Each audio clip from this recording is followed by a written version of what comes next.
Oke, baik. Bismillahirrahmanirrahim. Assalamualaikum, Mbak Sri Wulandari. Waalaikumsalam, Mbak Yunita. Apa kabar hari ini? Alhamdulillah baik.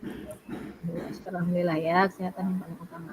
Baik, Mbak Sri Wulandari, kita bakal ada bincang-bincang sebentar antara 10 menitan lah ya. Mohon nanti ya sampaikan aja apa yang ingin Mbak Sri Wulandari sampaikan. Mungkin kita bakal dapat solusi bersama-sama. Baik, Mbak Sri Wulandari, terkait sebagai guru nih Mbak Sri Wulandari ya, apa sih yang kendala bagi Mbak Sri sebagai guru, terutama pada guru kurikulum Merdeka saat ini? Boleh deh diceritain. Untuk kurikulum Merdeka, kami baru mulai di kelas 10. Kendala yang pertama yaitu belum terlalu memahami apa yang alur dari pembelajaran kurikulum Merdeka. Kemudian kami sedikit memahami untuk apa yang mau dilaksanakan di pembelajaran tersebut. Kemudian bagaimana cara untuk membuat anak-anak menjadi kreatif dalam melaksanakan pembelajaran tersebut.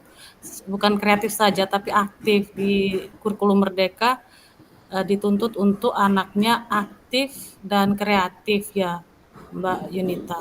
Tapi saya di sini akan membuat suatu cara bagaimana anak-anak tersebut dapat kreatif dan aktif dalam pembelajaran kurikulum Merdeka tersebut. Udah itu Baik, aja. Mbak Sri Wulandari.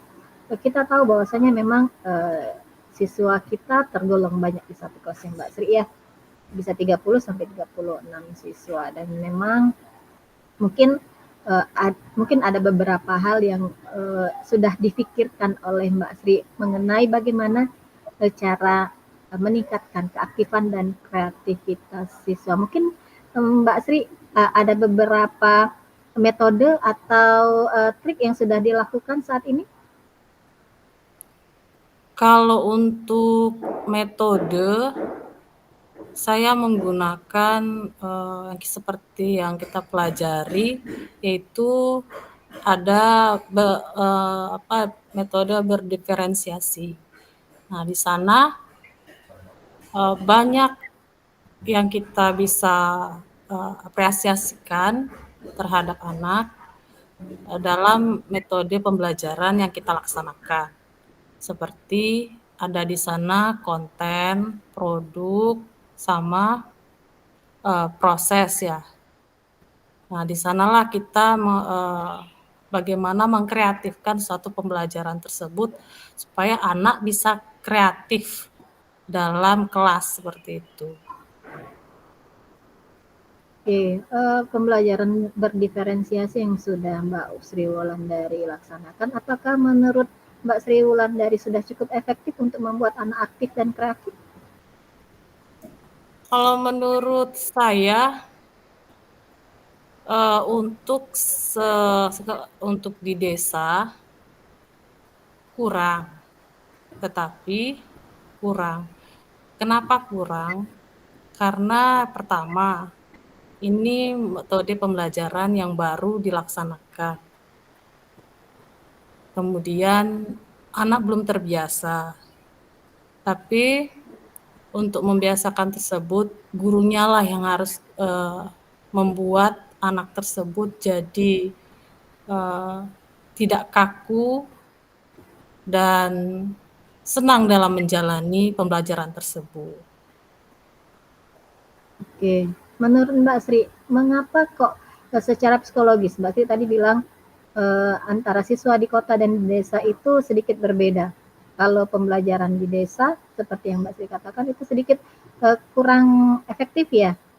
Ya, ini Ya, sebenarnya Mbak Sri bisa nggak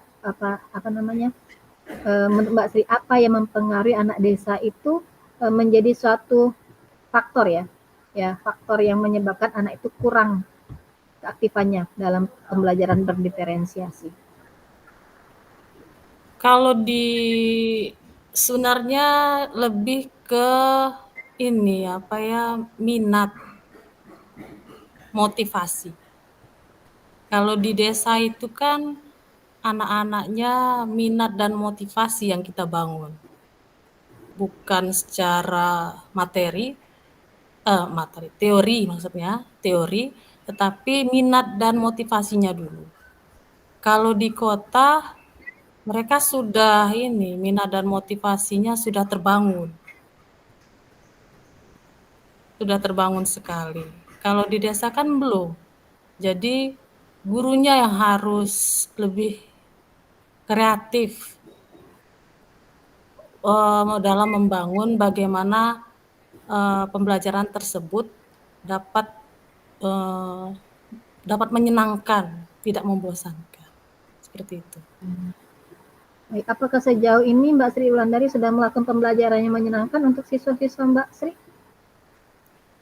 Kalau sejauh ini kalau dari 1 sampai 10 itu saya angkakan 80.